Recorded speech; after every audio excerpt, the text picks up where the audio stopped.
સુરતની અડાજણ પોલીસે ઘરફોડ ચોરીના ગુનાને અંજામ આપનાર રીઢા ગુનેગારને ઘરફોડ ચોરોને ઝડપી પાડી તેમની પાસેથી ચોરાયેલ 48 લાખની રકમ રિકવર કરી।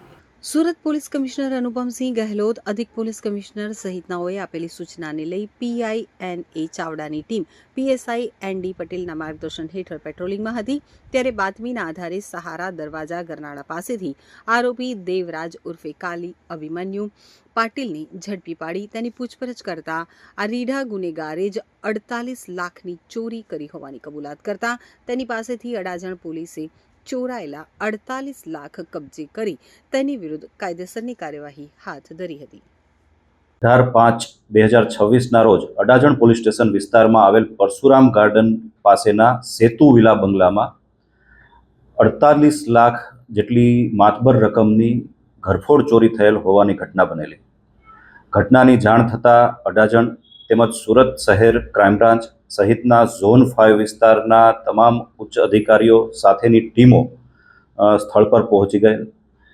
ગુનાની જે ઘટના બનેલ તે ડિટેક્ટ કરવા માટે અલગ અલગ ટીમો બનાવવામાં આવેલી, જેમાં અડાજણ પોલીસની વિવિધ ટીમો આ ગુનો ઉકેલવાની દિશામાં કાર્યરત થયેલ।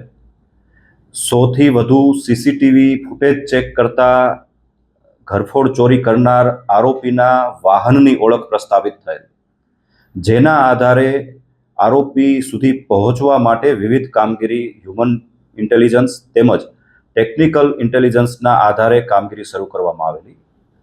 શરૂઆતમાં ગુનો કર્યા બાદ આરોપી મુંબઈ તરફ ભાગી ગયેલ હોવાની હકીકત જણાયેલ, જેના આધારે પોલીસની એક ટીમ મુંબઈ તરફ રવાના થયેલ।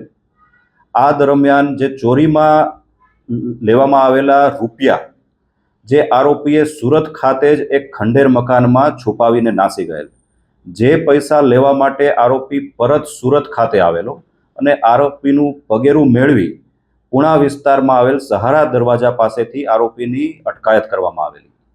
આરોપીની પ્રાથમિક પૂછપરછ દરમિયાન આરોપી પાસેથી તેની તપાસ કરતા 4 લાખ રૂપિયા જેટલી રકમ તેની પાસેથી મળી આવેલ।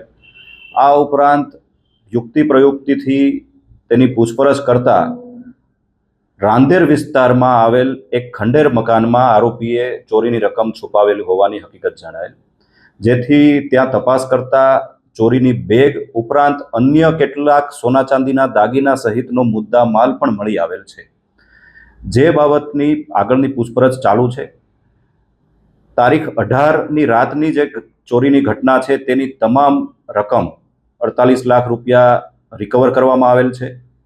આ આરોપી દેવરાજ પાટીલ અગાઉ પણ 7 જેટલા ગુનાઓમાં વિવિધ પોલીસ સ્ટેશનોમાં ઘરફોડ ચોરી સહિતના ગુનાઓમાં સંડોવાયેલ હોવાનું જાણવા મળેલ છે। એ ઉપરાંત તાજેતરમાં પણ એ ક્યાં ગુનામાં સંડોવાયેલ છે તેની પૂછપરછ હાલમાં ચાલુ છે। સુરત શહેર પોલીસ પોતાના નાગરિકો તથા તેની માલ મિલકતની સુરક્ષા માટે કટિબદ્ધ છે।